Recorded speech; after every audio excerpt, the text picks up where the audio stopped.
नमस्कार, बहुत स्वागत है आपका डिबेट लाइव। बड़ी बहस मध्य प्रदेश में, मैं हूं आपके साथ अमित शर्मा। मध्य प्रदेश विधानसभा चुनाव के लिए सोमवार को नामांकन पत्र जमा करने का अंतिम दिन था। दोपहर 3 बजे तक जो अभ्यर्थी रिटर्निंग ऑफिसर कार्यालय में उपस्थित रहे, उनके नामांकन पत्र स्वीकार किए गए। अब 2 नवंबर तक अभ्यर्थी अपने नाम वापस ले सकते हैं। मध्य प्रदेश में नामांकन तो पूरा हो चुका है, मगर सियासत का यज्ञ अब भी अधूरा है।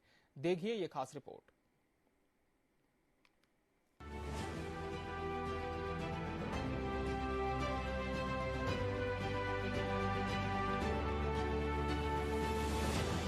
सोमवार को मध्य प्रदेश में चुनाव लड़ने के लिए नामांकन दाखिल करने का अंतिम दिन था। मुख्यमंत्री शिवराज सिंह चौहान ने आज दोपहर करीब 2 बजे बुधनी विधानसभा सीट से अपना नामांकन पत्र जमा किया। उन्होंने बुधनी तहसील कार्यालय में रिटर्निंग ऑफिसर RS बघेल के सामने नॉमिनेशन फॉर्म सबमिट किया। इसके पहले शिवराज ने पैतृक गांव जैत में कुल देवी देवताओं की पूजा पाठ के बाद नर्मदा पूजन किया। इस अवसर पर उन्होंने कहा कि मैं आज अपनी जन्मभूमि, कर्मभूमि, मातृभूमि, पुण्य भूमि, वो माटी जिसके आशीर्वाद से प्रदेश की जनता की सेवा का इतना काम कर पाया, मैं आज यहाँ प्रणाम करने आया हूँ। बुजुर्गों का आशीर्वाद लेकर आज मैं नामांकन फॉर्म जमा करने जा रहा हूँ। मैंने अपना नामांकन फॉर्म भर दिया है भाई, थोड़ा पीछे। और अब मैं चुनाव प्रचार की सारी जवाबदारी अपनी जनता के ऊपर सौंप के आज ही अभी मैं सोहागपुर जा रहा हूँ। उधर बालाघाट विधानसभा क्षेत्र से बीजेपी प्रत्याशी को लेकर तस्वीर बदल गई है। इस सीट से अब पार्टी के अधिकृत उम्मीदवार गौरी शंकर बिसेन होंगे। पार्टी ने उनके नाम से बी फॉर्म भी जारी कर दिया है। बिसेन ने जिला निर्वाचन कार्यालय में नॉमिनेशन फॉर्म जमा कर दिया है। आपको बता दें कि मध्य प्रदेश की 230 विधानसभा सीटों पर चुनाव के लिए नामांकन भरने का आज आखिरी दिन था। अंतिम दिन होने के कारण आज सबसे ज्यादा नामांकन भरे जाने की उम्मीद थी और हुआ भी ऐसा ही। कांग्रेस के प्रदेश अध्यक्ष कमलनाथ इंदौर में पार्टी प्रत्याशियों की नामांकन रैली में शामिल हुए। यहाँ उन्होंने कहा कि प्रदेश में ऐसा कोई व्यक्ति नहीं है जो भ्रष्टाचार का शिकार नहीं हुआ हो। अगर नहीं हुआ है, वो भ्रष्टाचार का गवाह जरूर है। हालात ये है कि रुपए दो, काम लो। 50 एकड़ जमीन है और रुपए दोगे तो गरीबी रेखा में शामिल हो जाओगे। बीते 5 दिन में 1343 प्रत्याशियों ने जमा किए 1548 नामांकन फॉर्म। कमलनाथ जी ने जो सर्वे कराया था, उस सर्वे के अंदर आप लोग भी भली भांति जानते हैं, भास्कर ने तो छापा भी था कि आमिर अकील का नाम सर्वे पर ही है। और उसके बाद भी मेरा टिकट नहीं मिलता तो यकीनन कोई ना कोई प्रेशर रहा होगा पार्टी के ऊपर जो उन्होंने मेरा टिकट काटा। और मैं 30 साल से लोगों की खिदमत कर रहा हूं, तो फिर क्यों ना जाऊं उनके बीच में? क्यों मुझे अपने आप को अलग कर लेना चाहिए?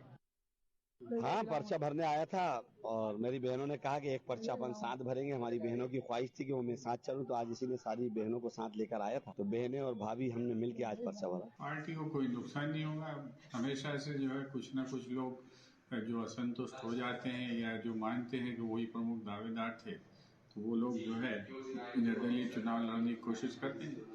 लेकिन इससे पार्टी के जो अवसर है उस पर कोई फर्क नहीं पड़ता, क्योंकि जनता जो है यहाँ पर 2 पार्टियों के बीच में ही चयन करती है। बीते 5 दिन में 1343 प्रत्याशियों ने जमा किए 1548 नामांकन फॉर्म।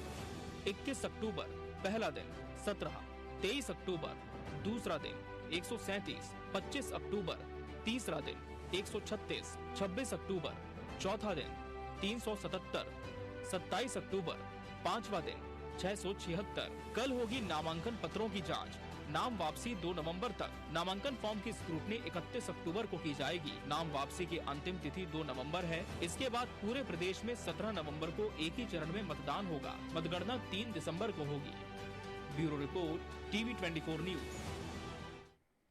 और आज इसी विषय पर हम चर्चा करेंगे। इसके लिए हमारे साथ खास मेहमानों का पैनल भी जुड़ चुका है। हमारे साथ बीजेपी प्रवक्ता बृजगोपाल लोया जी जुड़े हैं। ब्रिज जी, आपका बहुत बहुत स्वागत है। कांग्रेस से हमारे साथ डॉक्टर राम पांडे जी हैं। डॉक्टर राम पांडे जी, आपका भी बहुत बहुत स्वागत है। वहीं वरिष्ठ पत्रकार भीम सिंह मीणा जी भी इस डिबेट में जुड़े हैं। भीम सिंह जी, आपका भी बहुत बहुत स्वागत है। बृजगोपाल जी, अब चूंकि नामांकन का आखिरी सेट भी भरा जा चुका है, मुख्यमंत्री शिवराज सिंह चौहान ने भी इसे फाइल कर दिया है, किस तरह से पूरी तैयारी अब भारतीय जनता पार्टी लेकर के चल रही है? नामांकन के बाद की जो रणनीति होगी, क्या होगी आप लोगों की? अब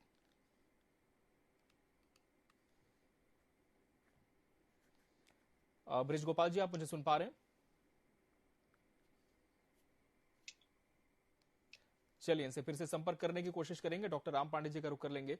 राम पांडे जी, जिस तरह से आज अब पूरी तरह से जो औपचारिकताएं थी वो पूरी हो चुकी हैं, अब केवल एक प्रचार का माध्यम है कि जनता के बीच आपको जाना है, डोर टू डोर जनसंपर्क, सघन जनसंपर्क आपको करना है। आने वाले जो बचे हुए दिन हैं, किन मुद्दों को लेकर अब कांग्रेस जो है वो जमीन पर जाएगी और ऐसी कौन सी खामियां हैं सरकार की जिसे अब उजागर करेगी? जैसा कि आपने कहा कि ये औपचारिकता पूरी हो गई है आज जी, और ये चुनाव 15 दिन का नहीं होता है जी, पूरे 5 साल का होता है। जी, जनता 5 साल तक देखती है कि 5 साल तक क्या हुआ है। 15 दिन बाद वोटिंग होगी जी, तो 5 साल का पूरा हिसाब किताब जनता देख रही है जी, महंगाई देख रही है, बेरोजगारी देख रही है, 50% कमीशन का भ्रष्टाचार देख रही है, मध्य प्रदेश अपराध में नंबर 1, गरीबी, कुपोषण, हर तरफ अव्यवस्था। जी, और भारतीय जनता पार्टी भी इस बात को जानती है जी, और इसी कारण भारतीय जनता पार्टी ने अपने लोकल नेताओं पर भरोसा नहीं किया, केंद्रीय मंत्रियों को उतार दिया, सांसदों को उतार दिया, पूर्व मंत्री, विधायक, मतलब कार्यकर्ताओं को तो मौका दिया ही नहीं। तो कार्यकर्ताओं में भी बहुत ज्यादा नाराजगी है और इसलिए भारतीय जनता पार्टी मान के चल रही है कि हम हार रहे हैं, तो इनके नेता जब चुनाव प्रचार में जा रहे हैं तो वहां भी कह रहे हैं कि बूथ जिताइए, हम 25 लाख रुपए देंगे, जो कि पूर्व मंत्री या वर्तमान में भी मंत्री हैं गोविंद राजपूत जी ने कहा। राष्ट्रीय महासचिव को चुनाव में उतार दिया, वो कह रहे हैं मेरी इच्छा ही नहीं है लड़ने की। अब वो जबरदस्ती उतार दिया तो कह रहे हैं मैं 50 लाख रुपए प्रत्येक बूथ पर दूंगा। एवरेज 300 बूथ होते हैं, 50 लाख एक बूथ पर देंगे तो कितना पैसा ये बर्बाद कर रहे हैं, कहां से इनके पास ये पैसा आ रहा है। फिर और एक और बड़ी बात ये है कि भारतीय जनता पार्टी में से 2 पार्टियां अभी बन चुकी हैं जी, 2 महीने के अंदर। एक नारायण त्रिपाठी की पार्टी बन चुकी है जो इनके विधायक थे, वो बिंद क्षेत्र में उन्होंने 40 अपने प्रत्याशी खड़े कर दिए। तो भारतीय जनता पार्टी के सारे वो समर्पित कार्यकर्ता, आरएसएस से निकले हुए अनुशासित कार्यकर्ता भारतीय जनता पार्टी के विरोध में नारायण त्रिपाठी ने खड़े कर दिए। दूसरे 25 आरएसएस प्रचारक खड़े हो गए, कैलाश विजयवर्गीय के विरोध में भी आरएसएस प्रचारक खड़े हुए हैं, जहां से ये भारतीय जनता पार्टी निकलती है। अब वो आरएसएस प्रचारकों को लगता है कि ये वाले लोग झूठ बोलते हैं, भ्रष्टाचार करते हैं और हम सही हैं, तो 25 लोग वो खड़े हो चुके हैं। 28 जो गद्दार गए थे उन सीटों पर विरोध है। तो ये सारा भी अपन कैलकुलेशन कर दें, 61 अभी मीडिया ने बताया कि 61 सीटों पर तो इनका लिखित में विद्रोह है, इनके विरोध में प्रत्याशी खड़े हुए हैं। तो करीब 154 सीटें तो इनकी यही हो रही हैं, 50 सीटें और आ जाएंगी तो 200 सीटों पर भारतीय जनता पार्टी हार रही है। और इसलिए इनके जो वो आते हैं, स्टेटमेंट आते हैं, हड़बड़ाहट आती है, घबराहट आती है। और अभी मैं आपको सुन रहा था कि शिवराज जी ने जाने के पहले नर्मदा की पूजा की। शिवराज जी ने जब अपनी राजनीति शुरू की थी तब भी नर्मदा पूजा करने गए थे और कहा था कि मैं सेवा के लिए कभी शादी नहीं करूंगा, मैं कसम खाता हूं नर्मदा मैया की कि मैं शादी नहीं करूंगा। शादी कर ली अच्छी बात है, पत्नी कर ली अच्छी बात है, लेकिन ये अपनी बात पर टिकते नहीं है। ये नर्मदा मैया के सामने डिक्लेयर करके आ गए कि मैं नर्मदा मैया को भी झूठ बोल सकता हूं।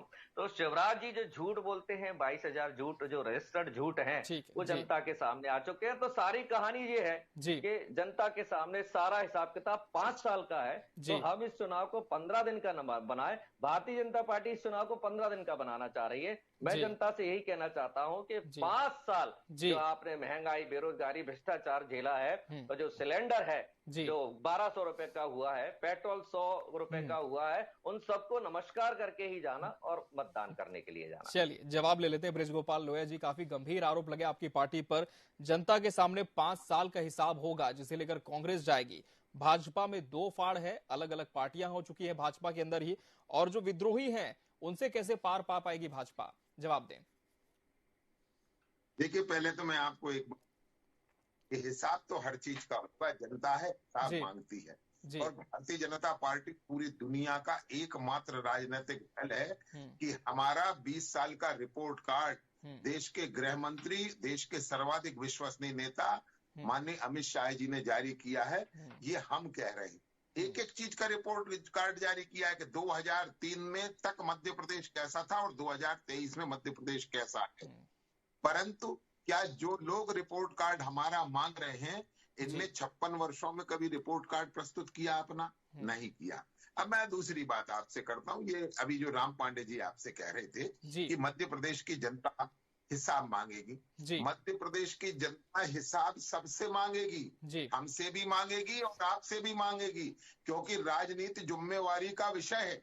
मध्य प्रदेश की जनता इसका हिसाब भी मांगेगी कि क्यों कांग्रेस की सरकार के 56 वर्षों में इस मध्य प्रदेश के लोग अंधकार में जीने को मजबूर रहे, क्यों मध्य प्रदेश में कांग्रेस की सरकार के राज में लोगों को पीने का पानी नहीं मिला, क्यों मध्य प्रदेश में कांग्रेस की सरकार के दौरान सड़कें नहीं बनी, केवल गड्ढे ही गड्ढे सड़कों के नाम थे। हाँ, हमने 20 साल में जो किया है वो भी हम जनता को बता रहे हैं कि मध्य प्रदेश में आज शानदार 5 लाख किलोमीटर से ज्यादा शानदार सड़कें हैं।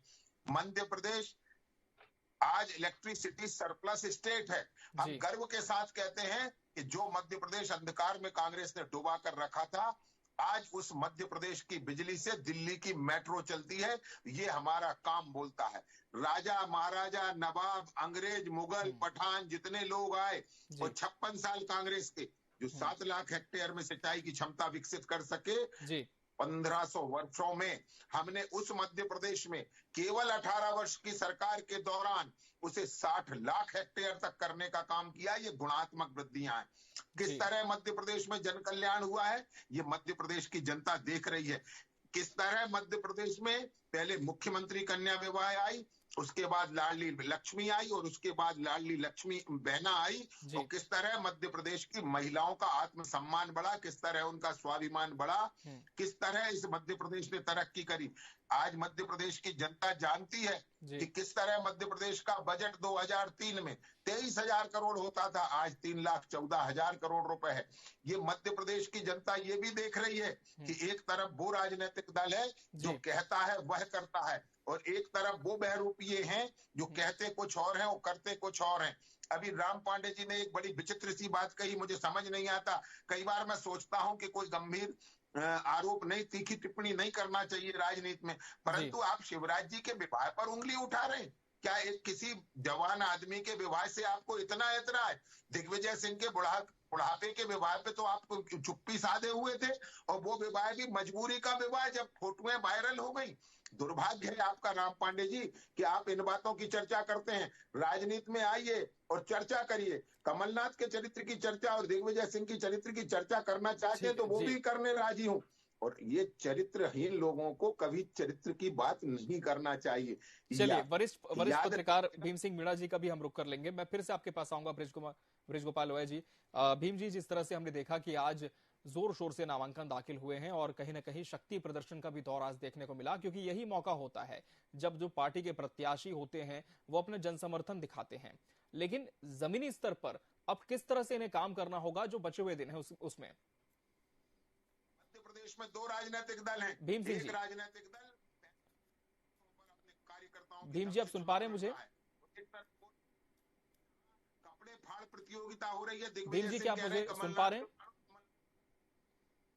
भीम सिंह जी क्या आपको मेरी आवाज मिल पा रही है? जी, आज नामांकन का आखिरी दिन था। अब 2 तारीख तक नाम वापसी का दौर चलेगा, लेकिन इसके बाद जो प्रत्याशी अब मैदान में होंगे, किस तरह की चुनौतियां उनके सामने होंगी दोनों ही पार्टियों के? आप राजनीतिक दलों के सामने चुनौती की बात कर रहे हैं? बिल्कुल, जो प्रत्याशी होंगे, क्योंकि अब तमाम औपचारिकताएं पूरी हो चुकी हैं, कुछ ही दिन चुनाव को बचे हैं। ऐसे में कम दिनों में ज्यादा काम करने की अब इनके सामने एक तरह से चुनौती होगी।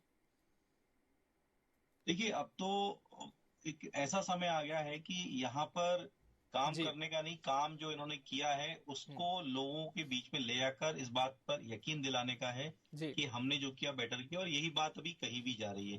दोनों ही राजनीतिक दल अपनी अपनी बात को रखने की कोशिश कर रहे हैं। अगर बीच में 15 महीने की कांग्रेस सरकार नहीं होती तो आप ये मानिएगा कि बीजेपी के ऊपर एक बहुत ज्यादा अतिरिक्त बोझ हो जाता। 15 महीने की जो सरकार बनी है कांग्रेस की, उस कारण से बीजेपी के नेताओं को एक अवसर मिल गया है कि 15 महीने में कांग्रेस ने क्या किया, जो भी किया। बहुत सारी बातें किस तरह से कही जाती हैं ये सभी लोग जानते हैं, पर ओवरऑल चुनौती बहुत टफ है, क्योंकि अपने ही बागियों से निपटना इनके लिए ज्यादा चुनौतीपूर्ण है। कांग्रेस ने 7 प्रत्याशियों के टिकट बदले हैं। भारतीय जनता पार्टी में भी जब बहुत सारे लोगों के पहले ही दौर में टिकट काटे गए तो उन्होंने अलग अलग पार्टियों से टिकट ले लिए। खास करके चंबल की स्थिति बहुत चुनौतीपूर्ण है, जो रिपोर्ट जिस तरह की आ रही है, चंबल में हालात ठीक नहीं है भारतीय जनता पार्टी के लिए। बाकी मालवा में, मध्य भारत में काफी अच्छा रिस्पॉन्ड मिल रहा है, बहुत अच्छी चीज हो रही। तो दोनों ही दलों के सामने इस समय अपने बागियों को रोकना, क्योंकि 2 तारीख नामांकन वापस लेने का दिन है, नाम वापसी का दिन है।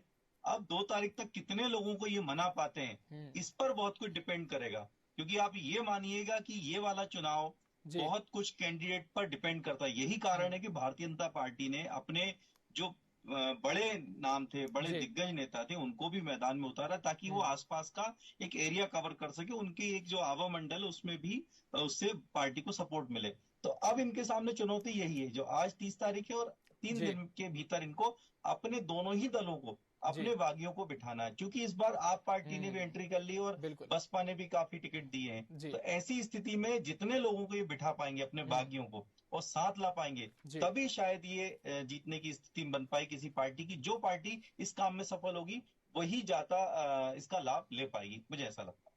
ठीक है, डॉक्टर राम पांडे जी की ऐसे सहमति रखते हैं कि जो बागी हैं उन्हें मनाना भी एक बड़ी चुनौती होगी इन 3 दिनों के भीतर, कि कैसे अपने पाले में उन्हें लाया जाए ताकि जो आगे की प्रक्रिया है वो डिस्टर्ब ना हो। जो ओवरऑल बताया, करीब 1300 के आसपास नामांकन भरे गए हैं जी, जो मैं समझता हूँ पिछली बार से बहुत कम है जी, क्योंकि इस बार सबको पता है जी कांग्रेस जीत रही है, तो नामांकन भी उस संख्या हिसाब से नहीं भरे गए हैं जी। दूसरा, अभी भारतीय जनता पार्टी के प्रवक्ता ने अपनी उपलब्धियां गिनाई। मैं कहता हूं मध्य प्रदेश की तुलना आसपास के प्रदेशों से कर लीजिए आप। महाराष्ट्र है, गुजरात है, कर्नाटक है, राजस्थान है, उत्तर प्रदेश है। इसी से अंदाज लग जाएगा कि मध्य प्रदेश कितना पिछड़ा हुआ है। और झूठ बोलने में अमित शाह जी क्या बोलते हैं कि IIT, IIM देश में सबसे पहले हमने बनाए। जब अमित शाह जी झूठ बोल सकते हैं तो फिर भारतीय जनता पार्टी के प्रवक्ता की तो इसमें कोई गलती नहीं होना चाहिए। जबलपुर में अमित शाह जी कल ही ज्ञान देकर आए हैं और जबलपुर से जैसे ही वो चले हैं, जबलपुर के जिलाध्यक्ष ने इस्तीफा दे दिया। तो ये तो अब चाणक्य जी का ये हाल लगातार होता जा रहा है। तो जो हम मध्य प्रदेश का इन्होंने विकास जो बताया है, आज हम हिंदुस्तान में दूसरे प्रदेशों से यदि मध्य प्रदेश की तुलना करें तो बहुत पिछड़ा हुआ है। इन्होंने बिजली की बात की, ग्वालियर से अभी ऊर्जा मंत्री हैं, उनके परिवार पर 1 करोड़ से ज्यादा का बिजली का बिल जमा है और वो बिजली का बिल जमा नहीं कर रहे हैं। एक ग्वालियर चंबल में कोई पावर प्रोजेक्ट लगाया हो पिछले 5 सालों में, इन्होंने पिछले 20 सालों में मध्य प्रदेश में एक पावर प्रोजेक्ट लगाया हो। सड़कें उखड़ी हुई हैं, धूल उड़ रही है, पुल उखड़ रहे हैं, कई लोग मर चुके हैं, कारम बांध टूट गया है, किसानों की फसलें बर्बाद हो गई है, महाकाल लोक घोटाला हो चुका है, अभी लेटेस्ट पटवारी भर्ती परीक्षा घोटाला हो गया है, 15 लाख टॉपर्स से लिए गए हैं, वो भी भारतीय जनता पार्टी का कॉलेज। उन टॉपर्स को ये नहीं पता कि मध्य प्रदेश में कितने जिले हैं, मध्य प्रदेश की राजधानी क्या है, मध्य प्रदेश का राष्ट्रपति क्या। उनसे पूछा गया आप कैसे टॉपर्स बन गए, उन्होंने कहा 15 लाख रुपए हमने दिए हैं। और सबसे बड़ी बात,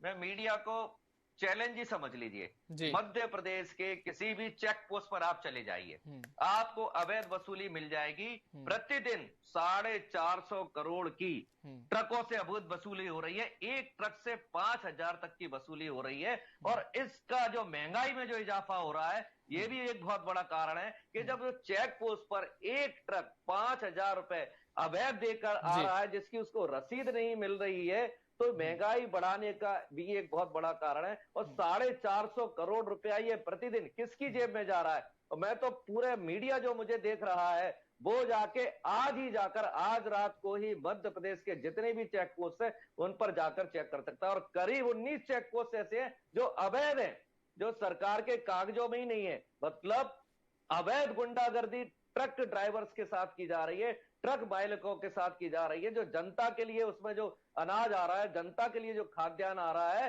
तो वो जनता पर उसका सीधा असर पड़ता है। ये तो अलग बात है कि वो पोषण आहार घोटाला, मिड डे मील घोटाला, कन्या विवाह राशि घोटाला, कोरोना काल में जब दुनिया में कई शादियां नहीं हो रही थी, तो शिवराज सिंह चौहान जी ने मध्य प्रदेश में लाखों बच्चियों की शादियां करवा दी। और कन्या विवाह राशि कमलनाथ सरकार ने 50,000 रुपए कर दी थी कि एक कन्या को 50,000 रुपए देंगे।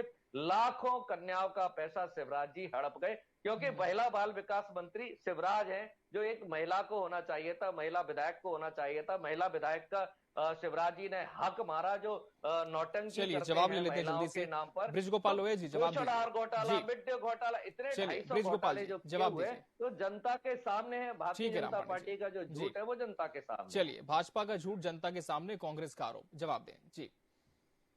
देखिए पूरी बातें बता देता हूँ जी। जिनके राज्य में 2003 में मध्य प्रदेश में 2900 मेगावाट बिजली पैदा होती थी, आज 29,000 मेगावाट बिजली पैदा होती है।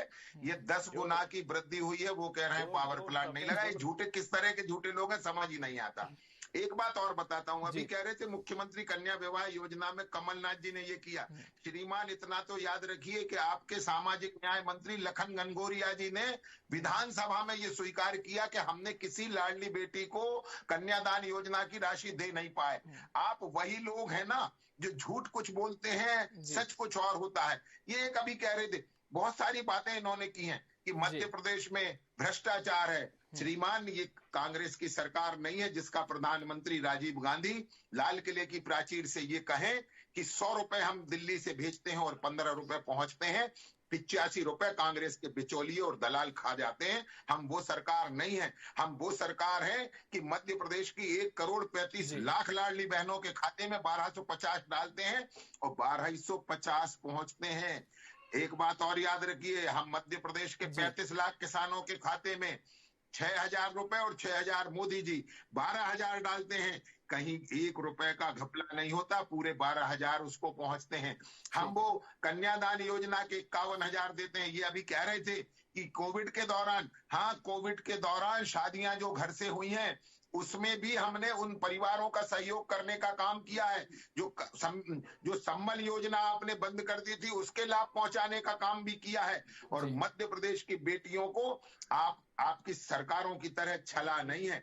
ये हमेशा छलने वाले लोग आज महिलाओं की बात करते हैं। बड़ा दुख होता है जिनके नेता कोई टंच माल कहता है, कोई आइटम कहता है और यहाँ प्रवक्ता बैठकर उनकी हिमायत करते हैं। बड़ा दुर्भाग्य है। एक और बात मैं बताता हूं, मध्य प्रदेश कहां से कहां पहुंचा वो तो दिखाई दे रहा है। कांग्रेस की सरकार आज केवल कांग्रेस कार्यालय में बन रही है। कांग्रेस की आज स्थिति ये है कि कांग्रेस के प्रचार से पूरे बड़े नेता गायब हैं। आज भारतीय जनता पार्टी का प्रत्येक फॉर्म जमा करवाने उनके नेतागण देश भर से पहुंच रहे हैं और वो कार्यकर्ताओं के हजारों कार्यकर्ताओं के साथ जाकर वो नामांकन जमा कर रहे हैं। ठीक है, कार्यक्रम का अंतिम चरण हो चुका है। मैं जल्दी से वरिष्ठ पत्रकार भीम सिंह मीणा जी का रुख कर लेता हूं। भीम सिंह मीणा जी, जनता के पास इस बार कौन से मुद्दे होंगे जिसे लेकर अपने मताधिकार का प्रयोग जनता करने जा रही है मध्य प्रदेश में? कार्यकर्ता परंतु कमलनाथ भीम सिंह मीणा जी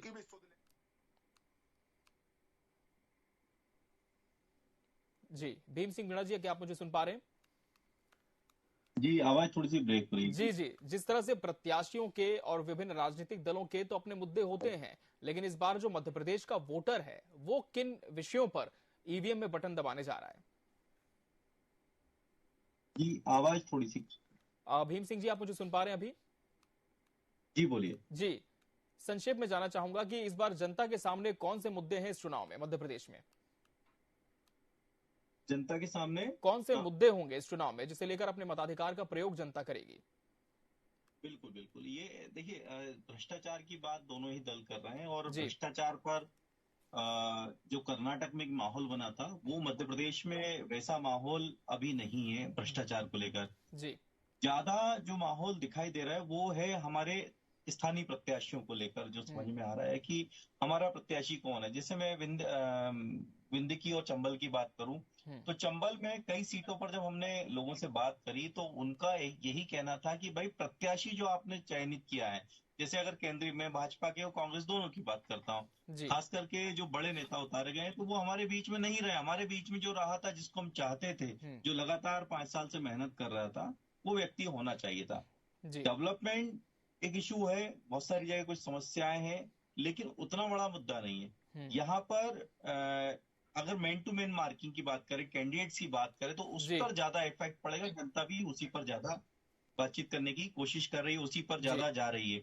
और मैंने जो पहले ही कहा कि बागियों को संभाल लिया तो प्रत्याशी इनके निकल जाएंगे, वरना संकट की स्थिति बनेगी। और अगले 3 दिन में ये सारी चीजें क्लियर होंगी और 3 दिन बाद तस्वीर साफ होगी कि कौन सा मुद्दा ज्यादा रफ्तार पकड़ रहा है। जैसे पिछली बार शिवराज जी का विरोध था माइका लाल को लेकर।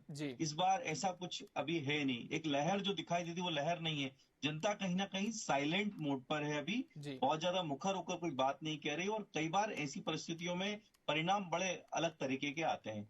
तो इस बार के जो बहुत बड़े मुद्दे हैं उसमें भ्रष्टाचार हो सकता है बहुत बड़ा, लेकिन उससे ज्यादा कैंडिडेट्स पर ये चुनाव निर्भर रहेगा। बिल्कुल, तो प्रत्याशियों पर इस बार ज्यादा जो है इस चुनाव की निर्भरता देखी जा रही है। फिलहाल जनता के पास अपने विषय हैं, प्रत्याशियों की पार्टियों के अपने दावे हैं, उनके बीच में मध्य प्रदेश का चुनाव अब संपन्न होना है और तमाम औपचारिकताओं के बाद अब चुनौती होगी जमीन पर और भी मजबूती से काम करने की। बहरहाल इस चर्चा के लिए समय हमारे पास इतना ही था। आप तीनों मेहमानों का बहुत बहुत शुक्रिया हमसे इस डिबेट में जुड़ने के लिए। इसी के साथ बड़ी बहस मध्य प्रदेश डिबेट लाइव में आज के लिए फिलहाल इतना ही। मुझे दीजिए इजाजत, नमस्कार।